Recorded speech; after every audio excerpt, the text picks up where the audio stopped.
there was an event in 2021 that is really, for me, one of the smoking guns. And the mix shift also is a smoking gun. Just to put some numbers on the CDC, we found, and these are excess deaths. This is above a baseline we calculated 5 years prior.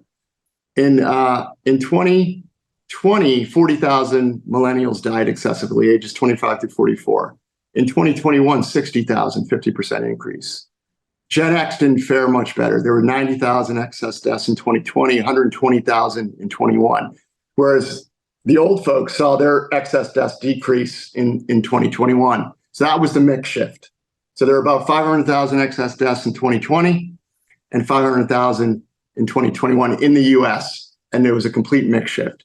So again, using deductive reasoning and logic, what changed? Well, a vaccine and people forced to take it. And we've proven without a doubt that something's happened to the employed of the US.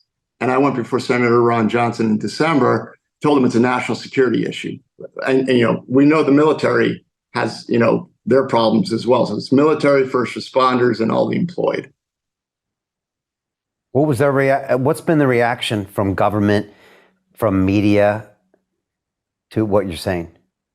I was fact-checked early on before the Society of Actuaries came out.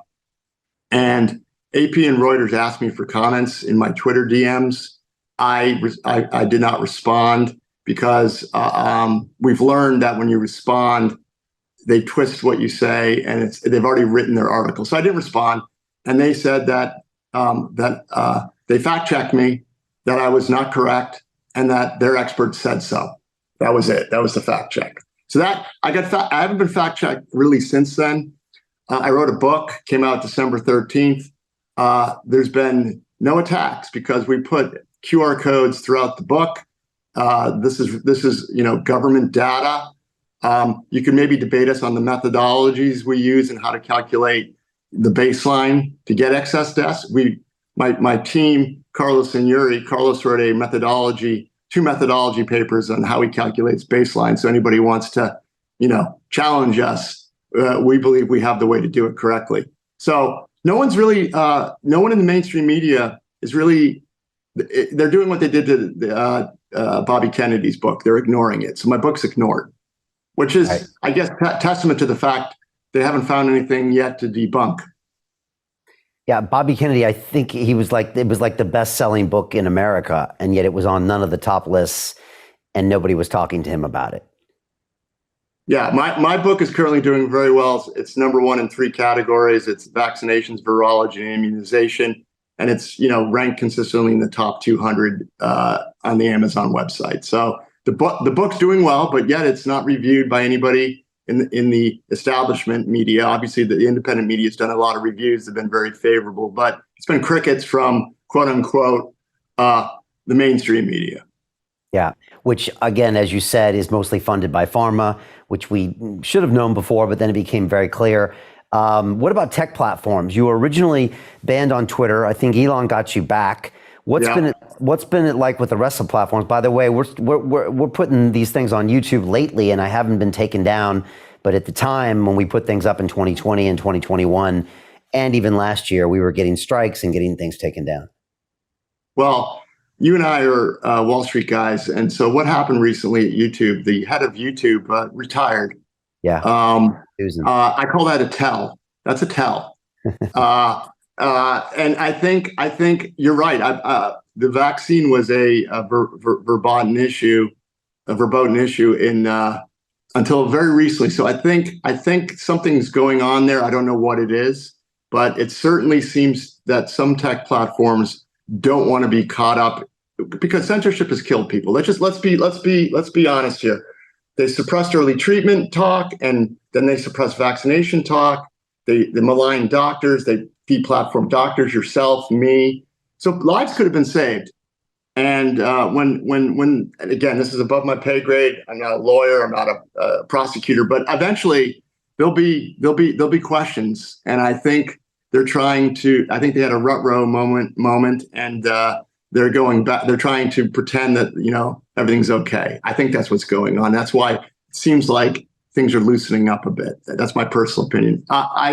I got on Getter I was already on Getter after I got banned from Twitter. So I had a good following on Getter. So I was getting my information out that way. I was also doing a lot of independent media.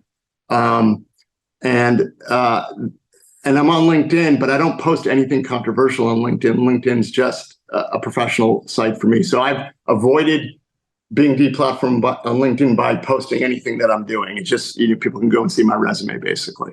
So Jim Rickards has just recorded a video that's not available to anyone in the public, and he's going to be talking about how this upcoming recession is going to be fast, it's going to be bloody, it's going to be nasty. But at the same time, he's going to show you how you can position yourself to profit from all of this chaos.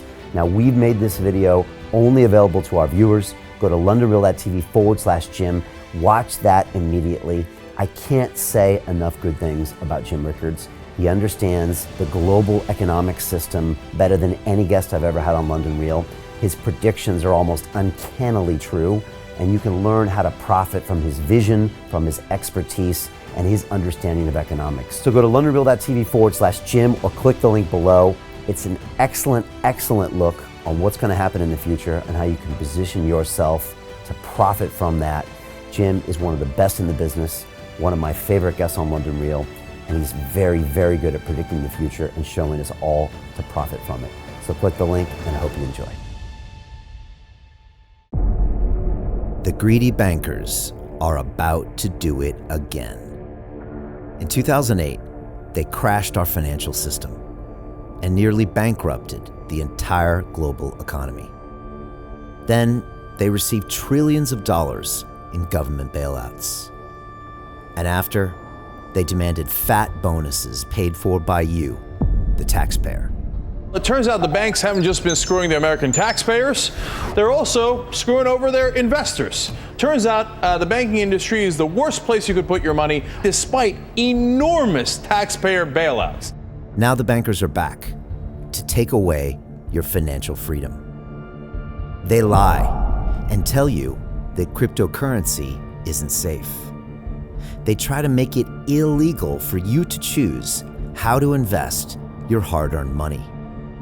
They lie and say cryptocurrency is used by money launderers and criminals. But look at the record. It's the banks themselves that launder hundreds of billions of dollars every year to the biggest criminal operations in the world. Leaked documents have revealed how some UK banks have helped criminals, money launderers and Russians under sanctions. American authorities discovered that the Sinaloa cartel moved $881 million through HSBC accounts as bank officials turned a blind eye to the illegality. The bankers lie and say cryptocurrency is not a real investment. Meanwhile, the smartest CEOs in the world are buying billions and billions of it. The truth is that banks lie about cryptocurrency because it makes them scared. The banks take $9 trillion per year of your hard-earned money, and they are worried that they will finally be exposed. They're scared because crypto means they can no longer control your money, which means they can no longer control you. They are scared because you might actually understand your money and intelligently decide what to do with it.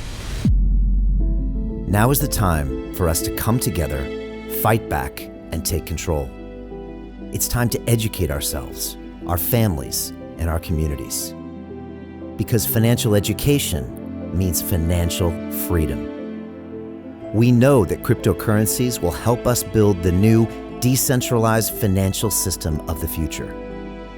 A banking system that is of the people, by the people, and for the people.